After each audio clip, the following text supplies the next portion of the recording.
Hello. The newspaper The Guardian just published their Best Books of the Year list, so I'm going to go through and discuss whether I think these titles are worth reading or not. They have a number of different categories of books, but I'm going to primarily focus on the fiction because that's what I'm personally most interested in. And some of these books have been appearing on other lists, and it's always really interesting to see what the consensus is of the best books of the year. But then there are some books which I haven't seen on any other lists, and that's really interesting. And I have read quite a few of these books, although some of them I've been meaning to read, and this is a great reminder that I should really get around to them. And a few, I've pretty much decided I don't want to read, that probably aren't books for me, but feel free to try to convince me otherwise. And then, yeah, there are some which I've not even heard of before, and it's always really great to discover them. I also have a lot of physical copies of these books, so I'll be able to show you the UK editions of them. And sorry, I'm a bit prejudiced, but I do feel like in most cases, the UK covers for books are better than other editions from other regions in the world that I've seen. That's just my feeling. I also partly like looking through all these different best books of the year lists because it really gets me in the festive spirit. So I'm saying that I am wearing my Golden Girls festive jumper just for this video, and I've got a big mug of tea with my Golden Girls mug. I know I'm obsessed like a lot of people, and a tea that I've been really enjoying from my tea advent calendar, and today's flavor is mango and bergamot. Fancy, I know, isn't it? And I have this because each window comes with 2 tea bags, so that's very good, and it smells really nice. Now, to get into the books, the fiction category has 34 books that they recommend, like quite a lot, so this is going to be really fun to go through. And the very first book they talk about is The Beasting by Paul Murray, which so many people have been reading and loving this year. And yes, I think you should believe the hype because it is that good. It's such an involving family story, even though it's quite long. Don't be daunted by the 600 page length because it's so gripping how he composes and plots this story and the way he looks at family life and the secrets that families keep from each other, family members keep from each other, and the destructive effects of that is so powerfully conveyed through their different points of view and how he gets it into each perspective. And it's all just so good. And once you get to that ending, we need to talk because, yeah, so many different readers have different responses to the ending of this novel. And it's always really curious to see what people make of it, what they think of it. And a lot of different readers are very convinced that their point of view about how it ends is the right point of view, but yeah, there's a whole question around it, and that's really interesting and fun to discuss. Next, there is Prophet Son by Paul Lynch, this year's Booker Prize winner, and a dark Irish tale of a society and government that's becoming increasingly restrictive and militarized. And I think this book has such resonance because when you read it, even though it's completely fictional, it has so many modern parallels, and you can think about different regions of the world where this is applicable, of things like this are occurring, but also so many instances from history. So it feels like kind of like a warning of that we should be vigilant about these things, but it's also such a personal family tale, especially how it shows how the lives of these characters, they sort of get caught in this system because they are so busy with their lives, and even though they try to take measures and steps to safeguard their freedoms and to fight for what's right, they're still not able to enact useful enough change while all of this is occurring, and It's terrifying following this journey, but it's also really moving and powerful. And because it's so cool, I have to show again the inside of this cover. Burnham Wood by Eleanor Catton, and this is a story following a number of different characters getting really in-depth into their point of view before they all come together in very dramatic events and to a really big climax when things get very Shakespearean as after the title, the Macbeth title of this book. And I did really enjoy reading this book and thought there were really interesting aspects of it, but it didn't entirely work for me. And I kind of wonder if that's partly because I had such high expectations going into reading this, since I love her novel, The Luminaries, so much. And this just didn't strike me in quite the same way, but is a really interesting story. The Fraud, Zadie Smith's first historical novel, and such a fascinating and complex story about the mid-1800s and a woman who's an abolitionist but also a housekeeper for a historical novelist. There's so many fun moments in this where because she's involved in these literary circles, but just sort of on the sidelines. So she spies all of this kind of catty comments that are made between each other, and the real rivalry that can occur between writers, which is really interesting to see an author of Zadie Smith's stature writing about these things, but also giving such a new view of Charles Dickens, who plays a role in this story, but also the way this looks at history and the way we tell stories and how that modifies our version of history and what we believe about the past. So yeah, a really sprawling, wondrous novel. Tremor by Teju Cole, about a West African teacher working in New England and small instances and large instances of racism that he encounters in this region, and how that impacts his life and his understanding of the meaning of life, but also looking at larger issues to do with music and literature and art. I've not read this yet, but I've been wanting to. Old God's Time by Sebastian Barry. I finally just read this recently, and it's such an involving story following an old retired policeman and the murky details of his past.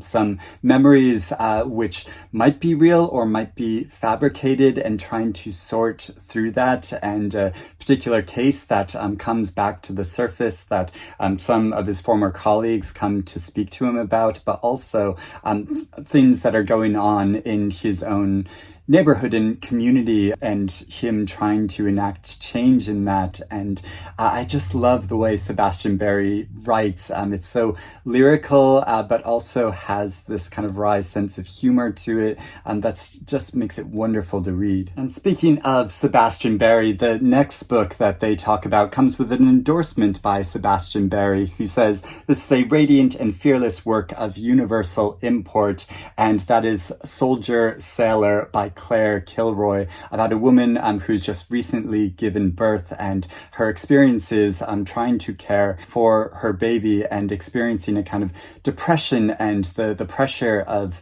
this, and feelings about the life that she's given up to have a family, but also how much she loves this child. So is exploring those conflicted feelings. Sticking with the Irish, because this does seem to be a year of so much strong Irish writing, is The Wren by Anne Enright, the story of three different generations of Irish women and how a dominant patriarchal figure has affected their lives in different ways. And yeah, I love Anne Enright's writing, and a friend just emailed me about this recently, like urging me to read this book. And so I just got a copy of it recently, and yeah, I can't wait to dive in. Hope to read it before the end of the year. August Blue by Deborah Levy, a novel about about a very successful musician who recently had a shameful episode, and her journey around Europe giving lessons to precocious and some very interesting students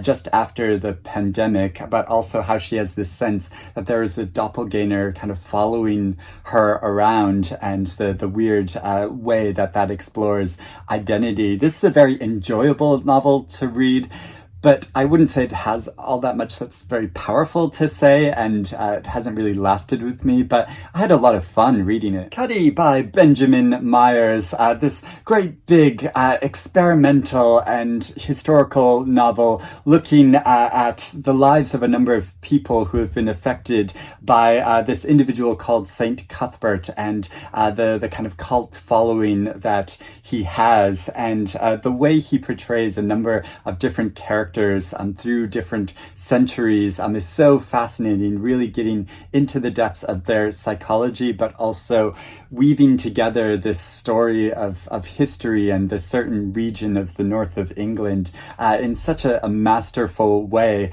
Like with some books, there are certain characters that I felt more attached to than others, but definitely the final section of this book, following a young man who's working class and struggling to help his mother. I got so emotionally involved in that story, and I want to go back and reread this at some point to see how it all connects together more strongly. Blackouts by Justin Torres, this year's National Book Award winner in America, and this is a novel I've been anticipating so much because I love his previous book, We the Animals, which came out so long ago, and I've been waiting for a new book by him and finally have it, and I'm going to start reading it right after this video ends because I have a reading slot and I can't wait to get to it. It follows the story of a younger man and an older man who are collaborating on this unique project together, and about their interactions and with each other, and sharing memories with each other about gay life and how it's changed over time, what has been covered up. And it uses a unique structure to do that, of having some documents with lines that are blacked out and showing photographs, and so piecing together this idea of history and what is preserved and what is lost. The Lawn Form by Kate Briggs, a novel about a woman caring for her baby, but she also starts reading the book A History of Tom Jones by Henry Fielding, and thinking about how that book relates to life and the structure of it. So it feels like an examination of literature, but also how it is so connected with our lives. It sounds really unique. I had not heard of this book before, but now I really want to get a copy of it, but also maybe read A History of Tom Jones again, or reread it, because I read it a really long time ago, and I love reading classic books and then new books that are very much inspired or play off from them, and seeing how that works. Fire Rush by Jacqueline Crooks, a novel I read earlier this year and just completely adored, following the story of a young black woman in Britain who is getting into the dub music scene in London, and about young love and how that is thwarted, and then following her very dramatic story as she gets involved in more criminal gains, and then tries to explore her history and heritage in Jamaica. It's such a powerful story that's so rich in its language and how it incorporates music into the story. It's just a pleasure to read. And also the audiobook for this is excellent. Wandering Souls by Cecile Pinn, with this absolutely beautiful cover, another Women's Prize for Fiction nominated book, and one of my favorite stories that I've read this year, following a Vietnamese family who were forced to emigrate from their country during the war. Some survive and some don't. We follow the survivors in their uneven path, trying to make their way in the United Kingdom, and following their lives, but also looking at a number of different perspectives and documents and things surrounding this historical period that has impacted them so much, and also the way the author weaves in her own experience into this story is so moving that it's really uniquely structured and just such a powerful book. Western Lane by Chetna Maroo, my personal favorite to win this year's Booker Prize. It didn't win, but I'm going to keep being a cheerleader for it because I think it's such a powerful story that's left a real lasting impact on me, following the life of an adolescent girl who wants to win a regional squash tournament. And I have no interest in sports, but how it explores her psychology and her family's process of grief, and how in the box of squash playing, it becomes this kind of meditative space for her to explore these different things to do with burgeoning love and friendship, and finding her place in the community and the world, having just lost her mother. For Thy Great Pain, Have Mercy on My Little Pain by Victoria MacKenzie. This is a story which is said to be both epic and intimate, about two women who meet in the city of Norwich in England in the 1400s and start having exchanges about their life experiences and sharing stories. And it's so interesting. I had not heard of this book before, but I really need to seek out a copy now, because when I first came to England, Norwich was the first place I went to in England, like after arriving in London, because I went to the University of East Anglia for a while there. So yeah, I need to get a copy of this book. Kala by Colin Walsh, a story of a group of longtime friends in Ireland who meet again to discuss a friend named Kala who went missing a long time ago, and it's meant to be quite a thrilling story. I've not read it yet. I talked about in a previous video about why I was slightly dissuaded from reading this story, because a literary agent kind of told me off for not having read it yet, but then they watched that video and they wrote me assuring me that they were just joking. They weren't really telling me off for not having read it, so I shouldn't take things so seriously. And it is a book that I do want to read. No One Dies Yet by Kobby Ben Ben. This is a story of three Americans who travel to Ghana because they have African heritage and they want to explore the history of the transatlantic slave route, but they also want to explore the contemporary underground queer scene in Ghana. So this sounds like such a fascinating story, and this is reminding me, this is a book I really want to get to reading. The Coiled Serpent by Camilla Gradova. This is a collection of short stories. There's a story about an explosion in a custard factory, and a cursed hotel for ailing girls, and a museum with a venomous garden. They're said to be quite strange and surreal stories, as you could probably guess from those descriptions. And I have read Gradova's novel Children of Paradise, which was longlisted for this year's Women's Prize for Fiction, and her fiction does get very weird. I found it really intriguing and fun to read. I know not everyone enjoyed it, but I would like to read more stories by her. Gunflower by Laura Jean McKay. This is an author who seems to be very interested in animal rights because she often discusses it in her fiction. So there's one short story in this about cats which are set free from a farm for cats, and another story about chickens who tell it like it is. And I had read this author's novel, The Animals in That Country, before, which was this really strange and surreal, like kind of sci-fi novel, which was really interesting. So I'd be keen to read more by her as well. And I hadn't heard of this collection before this list. Sticking with short stories, there's After the Funeral and Other Stories by Tessa Hadley.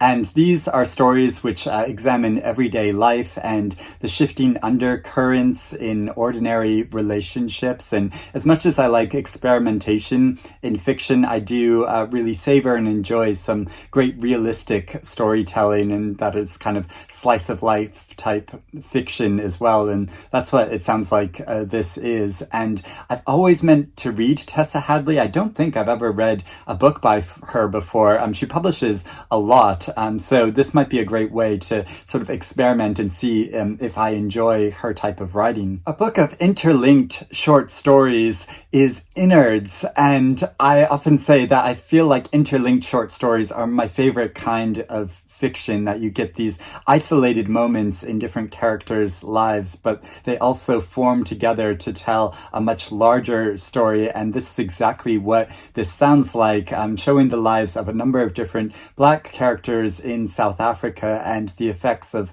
apartheid upon them and their community. And I had not heard of this book before, but I really need to go and get a copy now, because also look at this cover. The Glutton by A.K. Blakemore, a historical novel that sounds like it's filled with fascinating characters and a lot of grit, because it portrays 18th century France and a man who is able to eat as much as he wants to and endlessly without ever gaining any weight. So he becomes this figure of curiosity amongst the people and the communities at the time. It also involves some nuns, and that just really entices me into the story. And I read A.K. Blakemore's debut novel, The Manningtree Witches, and she has a really unique perspective, so definitely want to get to this. Keeping with historical fiction, there's The Vaster Wilds by Lauren Groff, and she is really setting herself out as a great historical novelist, isn't she, between this and her novel before this, Matrix, and how she's forming this trilogy of looking at changes of society over the centuries through different female characters' perspectives. And this novel is so involving and filled with so much great detail, following a girl who flees from a settlement in the 1600s in Virginia and her struggle for survival out in the wilderness, and how there's so much sensory experience in this story, which is really vivid and palpable. And I read this with my online book club in November, and it is really the perfect read for this time of year. Cahokia Jazz by Frances Spufford, a novel which explores a noir-ish murder investigation in an alternative 1920s America. And I did read Frances Spufford's previous novel, which I did enjoy parts of that book. I feel like this novel sounds like quite ambitious in what it's doing, to have this whole style of a noir type style and a murder investigation, but also to try to recreate a different alternate version of America's history. So I'm not sure if I'm going to read this book or anytime soon, but if you have read it, please let me know what you think about it. The Ghost Theater by Matt Osman. This is described as a hallucinatory reimagining of Elizabethan London, involving child actors and the Queen herself. It sounds like a lot of fun. Victory City by Salman Rushdie, about a 9-year-old girl in the 14th century who starts hearing the voice of a goddess. And as much as I like the sound of that story, I've never really got all along with Rushdie's fiction all that much.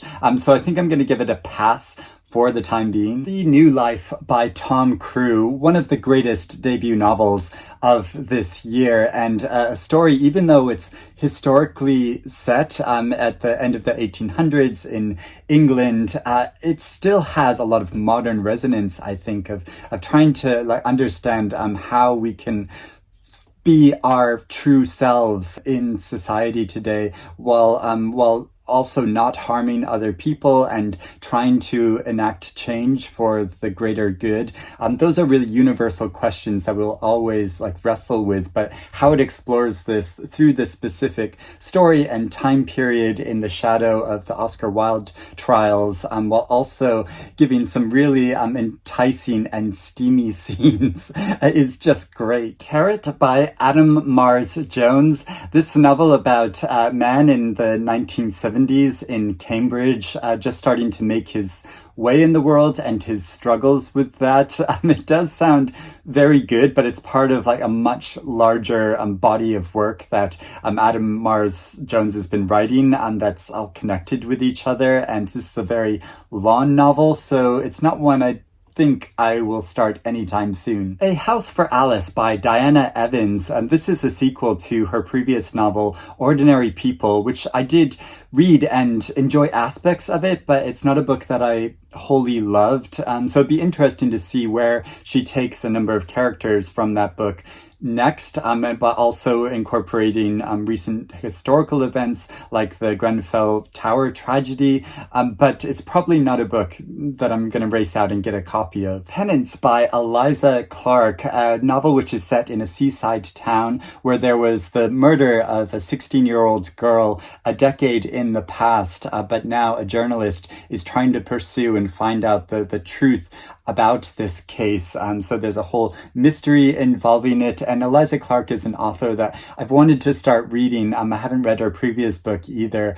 So I do want to get to this. Julia by Sandra Newman. I just finished reading this fairly long and quite complex and fascinating novel very recently. And so Newman takes the story from George Orwell's 1984 and the character of Julia, who is like quite a strong and like interesting character in Orwell's story, but there's a lot more complexity and potential to her character, which Newman takes up in this story and gives such a different side of the tale of this dystopian society which Orwell created, and fills it out in such an interesting way, and to give an entirely unique look at it. And where she takes this story and this character is so compelling. I was really gripped and intrigued by where it went, and I enjoyed it a lot, although there's some really horrific and terrifying scenes in it, obviously, because it's in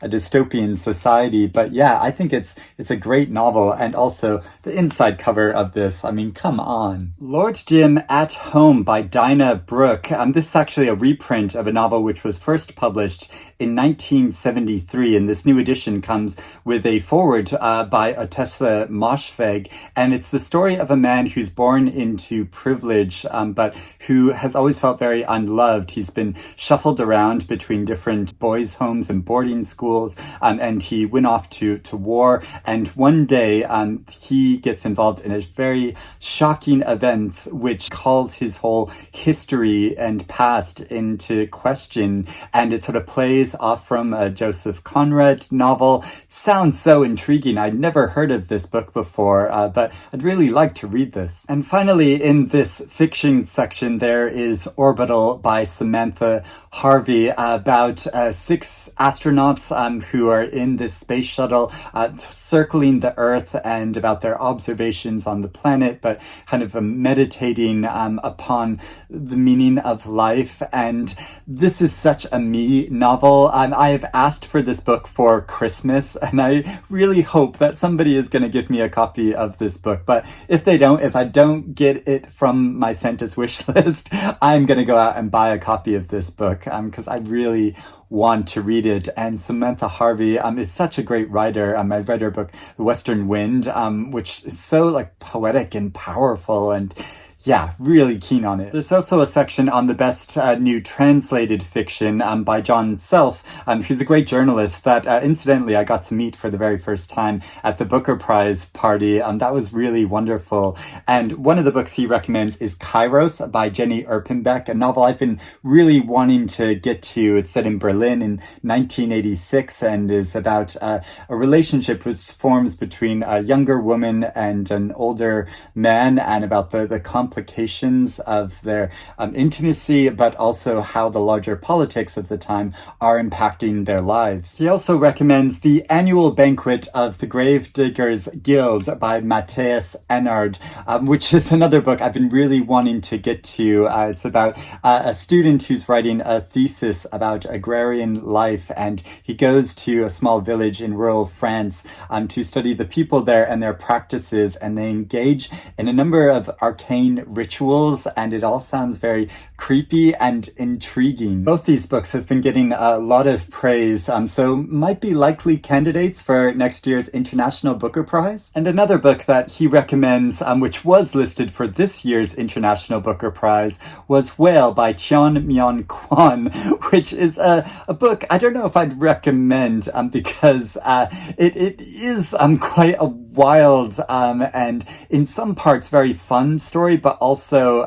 very disturbing, but like not in a good way, like in a way that I kind of question the reasoning and meaning behind it. A very intriguing story, but yeah, not one that I would readily give out to a lot of readers. There's also a book recommendation in the science fiction section of these lists, although I think it's a book that belongs in any section of any best books of the year because it is one of my absolute favorites, In Ascension by Martin McInnes. I love this story, which is both like personal and wide spanning and looking at the meaning and origins of life and going to so many remote places, both on our planet and in outer space, and where it takes you, and the complexity of this story made me immediately reread this entire book, even though it's quite long. I just felt it was so involving and beautiful,